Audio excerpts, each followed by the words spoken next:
जय हिंद आप सभी को। देखिए ये हमारी एमपी पटवारी 2023 के लिए प्रैक्टिस सेट नंबर 24 है एमसीक्यू सीरीज़ का सामान्य एग्जाम का। इसके पहले हम जीके जीएस यानी सामान्य एग्जाम के 23 प्रैक्टिस सेट करा दिए हैं जो आपको हमारे चैनल की प्ले लिस्ट में मिल जाएंगे, तो वो भी जाके आप देख सकते हैं। आज के यानी प्रैक्टिस सेट नंबर 24 में हम पटवारी के जीके में उन क्वेश्चनों को लिए हैं जो या तो प्रीवियस ईयर में पूछे गए हैं या इस बार इनसे संबंधित मोस्ट एक्सपेक्टेड क्वेश्चंस आने वाले जो है उनको यहाँ पे लिया है। तो वीडियो को शुरू से अंत तक आपको ध्यान से देखना है और लास्ट में कमेंट करके ये बताना है कि इनमें से कितने क्वेश्चन आपसे बन रहे थे। पहले क्वेश्चन से शुरू करेंगे। पहला क्वेश्चन है, सिंहस्थ कुंभ मेला निम्नलिखित में से किस नदी के किनारे लगता है। तो सिंहस्थ का जो मेला है ना, प्रत्येक 12 वर्ष में मध्य प्रदेश के उज्जैन के ज़िले में क्षिप्रा नदी के किनारे लगता है। तो क्षिप्रा बरसा है अमृत के तट पर, तो ये राइट आंसर हो जाएगा।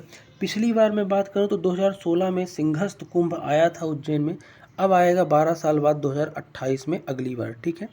और उज्जैन में हाल ही करंट से रिलेट करूं इस क्वेश्चन को तो महाकालेश्वर का जो मंदिर है ना, वहाँ पे महाकाल लोक कॉरिडोर का भी मोदी जी ने उद्घाटन कर दिया है। अगला क्वेश्चन देखेंगे कि मठ घोघरा का मेला कितने दिन चलता है।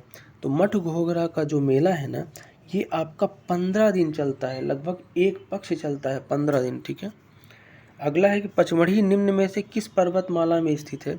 तो पचमढ़ी जो है आपका ना, इसका जो राइट आंसर हो जाएगा वो हो जाएगा सतपुड़ा। सतपुड़ा पर्वतमाला जो होशंगाबाद से होती हुई जाती है, तो उधर साइड आपका क्या है, पचमढ़ी है, जो एक हिल स्टेशन है मध्य प्रदेश का, जहाँ पे बहुत सारे अच्छे अच्छे दर्शनीय स्थल भी हैं।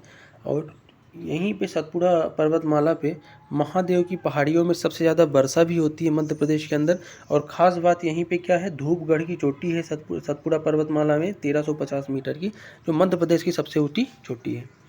अगला क्वेश्चन है, नरेंद्र कृष्ण कर्माकर एक प्रसिद्ध डॉट डॉट थे। तो नरेंद्र कृष्ण कर्माकर ये व्यक्ति जो हैं क्या थे। तो ये जो कर्माकर शाह है ना, एक गणितज्ञ थे। क्या थे, गणितज्ञ। तो गणितज्ञ इसका राइट आंसर हो जाएगा। दीपा कर्माकर को सोच के आप कोच मत लगा देना, गणितज्ञ इसका क्या होगा, राइट आंसर। अगला है, कान्हा राष्ट्रीय उद्यान को किस वर्ष बाघ अभ्यारण्य रिजर्व घोषित किया गया। तो बाघ अभ्यारण्य कब किया गया, तो 1972-73 में टाइगर प्रोजेक्ट जब आया तो उस समय ही कान्हा को भी किया गया। तो इसका जो राइट आंसर होगा 1973 कि 1973 को क्या कर दिया गया था, इसे बाघ प्रोजेक्ट बना दिया गया था। तो राइट आंसर क्या हो जाएगा, 1973, ठीक है। अगला क्वेश्चन है कि भोपाल गैस त्रासदी कौन से वर्ष में हुई थी। तो याद रखना है आपको कि बहुत ही भीषण गैस त्रासदी हुई थी भोपाल में, और ये हुई थी आपके 1984 में। यानी कि ये बात है 2 से 3 दिसंबर 1984 की मध्य रात्रि की, जब भोपाल गैस त्रासदी हुई थी। और उस समय मिथाइल आइसोसाइनेट नामक जहरीली गैस के रिसाव के कारण ये दुर्घटना हुई थी, जिसमें काफ़ी सारे लोग मारे गए थे। इस घटना का मुख्य जिम्मेदार वारेन एंडरसन को बनाया गया था, जो उस समय के तत्कालीन जो अपने सीएम थे, उनके सहयोग से लॉ एंड ऑर्डर बनाए जाने के लिए उसे मतलब बाहर भेज दिया गया था, ठीक है। तो इसका राइट आंसर हो जाएगा 1984।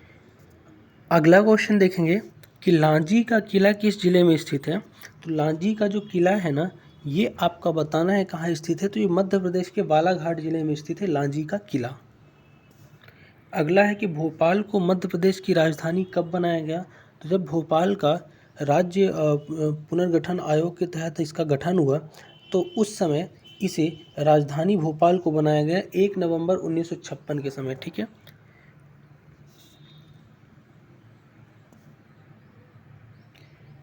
अगला क्वेश्चन देखेंगे। अगला क्वेश्चन आपके सामने है कि प्रसिद्ध सांस्कृतिक कार्यक्रम कालिदास समारोह मध्य प्रदेश में कहाँ आयोजित किया गया। तो कालिदास समारोह जो होता है ना, तो ये मध्य प्रदेश के उज्जैन जिले में होता है। कहाँ होता है, उज्जैन जिले में, ठीक है। अगला है, इंदिरा गांधी राष्ट्रीय मानव संग्रहालय मध्य प्रदेश में कहाँ स्थित है। तो इंदिरा गांधी राष्ट्रीय मानव संग्रहालय जो है ना, ये मध्य प्रदेश के आपका भोपाल यानी राजधानी में स्थित है, ठीक है। 11वां क्वेश्चन है कि माउंट एवरेस्ट पर भारतीय राष्ट्रीय गान का पाठ करने वाला पहला व्यक्ति कौन है। यानी कि राष्ट्रगान का पाठ कौन जाके माउंट एवरेस्ट पे किया है, विश्व की सबसे ऊंची चोटी पे। तो ये जो हैं रत्नेश पांडे, ये व्यक्ति हैं जो माउंट एवरेस्ट पे जाके राष्ट्रगान का पाठ किए हैं, ठीक है। निम्न में से कौन सी बोली मध्य प्रदेश की मूल बोली नहीं है, यानी एमपी की मूल बोली नहीं है इसमें से, ये बताना है। तो देखो कोरकू, ब्रजभाषा और गांडी ये दोनों जो है ना एमपी की मुख्य बोली है, लेकिन मैथिली जो है ना आपकी यूपी बिहार तरफ की बोली है, ठीक है। अगला है कि मध्य प्रदेश से अलग होने के बाद सन 2000 में निम्न में से किस राज्य का गठन हुआ। तो सभी को पता है कि 1 नवंबर सन 2000 में मध्य प्रदेश से छत्तीसगढ़ राज्य अलग हुआ और ये मध्य प्रदेश के दक्षिण पूर्वी क्षेत्र में स्थित पड़ोसी राज्य है इस समय, ठीक है। तो छत्तीसगढ़ इसका राइट आंसर हो जाएगा। अगला चौथा क्वेश्चन है कि दीनदयाल अंत्योदय रसोई योजना का कौन सा चरण हाल ही में शुरू किया गया है। तो दीनदयाल अंत्योदय रसोई योजना का ये जो चरण है ना ये आपका द्वितीय चरण शुरू किया गया है। और दीनदयाल रसोई योजना जो है ना अंत्योदय, इसका लक्ष्य था पहले कि 5 रुपये में गरीबों को भरपेट भोजन देना, ठीक है। अगला है कि रीवा कुंड कहाँ का पर्यटन स्थल है। तो रीवा कुंड जो है ना आपका मध्य प्रदेश के धार जिले के मांडू का क्या है, पर्यटन स्थल है। मांडू में को सिटी आप जो है बोलते हैं आनंद नगरी, यहाँ बाज बहादुर का महल, रानी रूपमती का और काफ़ी सारी चीज़ें हैं धार में। तो रीवा का महल रीवा मत लगा देना, इसका आंसर क्या होगा आपका मांडू, ठीक है। अगला 16वां क्वेश्चन देखेंगे कि शहर सलीमाबाद को कर्नल विलियम हेनरी सलीमन ने अपना नाम दिया और वह निम्न में से किसके दमन के लिए जाने जाते हैं। तो सलीमाबाद को जो हेनरी सलीमन ने अपना नाम दिया है ना, तो ये जो जाने जाते हैं ठगी गतिविधियों को दमन करने के लिए। एक बहराम नामक व्यक्ति था जो बहुत ही ठग था, ठग के साथ साथ ये कातिल भी था, तो इन सब के दमन के लिए इन्हें जाना जाता है। अगला है कि पेंच बाघ अभ्यारण्य का नाम किसके नाम पर रखा गया है। तो पेंच जो बाघ अभ्यारण्य है ना टाइगर रिजर्व, इसका नाम पेंच नदी के नाम पे रखा गया है, ठीक है। अगला है कि मध्य प्रदेश का 2017 में सबसे हाल ही में बना जिला कौन है। 2017 में जो जिला बना है वो बताना है। तो मध्य प्रदेश में 2017 में तो नहीं, लेकिन 2017 तक का पूछा है। तो 13 में कौन सा जिला बना था, आगर मालवा, लेकिन 2018 में आपका निवाड़ी बन गया था, तो ये भी याद रखना है लास्ट जिला। अगला है कि मध्य प्रदेश का राज पक्षी कौन है। तो मध्य प्रदेश का जो राज पक्षी है ना ये है दूधराज, जिसको पैराडाइज बुलबुल आई थिंक बोलते हैं। तो ये दूधराज जो है ना मध्य प्रदेश का राजकीय पक्षी हो जाएगा।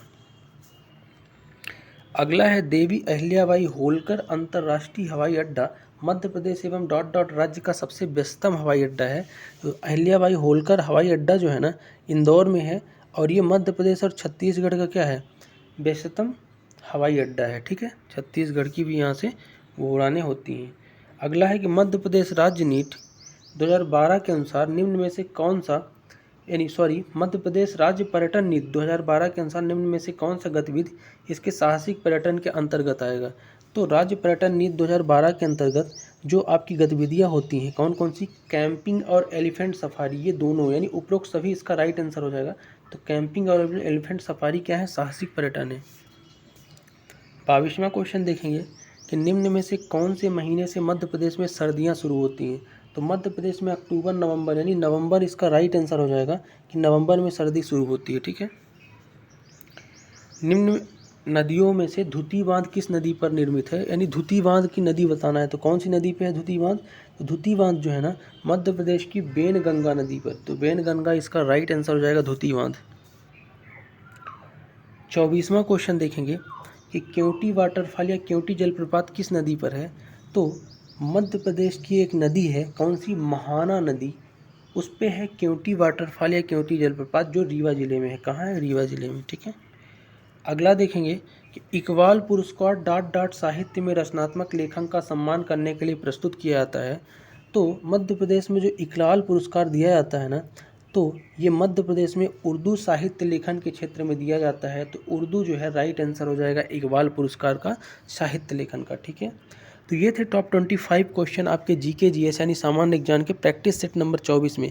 23 प्रैक्टिस सेट अगर देखना है ढंग से चैनल की प्लेलिस्ट में जाओ, वहाँ पे मध्य प्रदेश नहीं एमपी पटवारी 2023 सामान्य ज्ञान की प्लेलिस्ट आपको मिल जाएगी, ठीक है। तो ये था आज का पूरा सेगमेंट कैसा लगा और कितने क्वेश्चन आपसे बन रहे थे कमेंट करके ज़रूर बताइएगा। मिलते हैं नेक्स्ट वीडियो में, तब तक के लिए जय हिंद।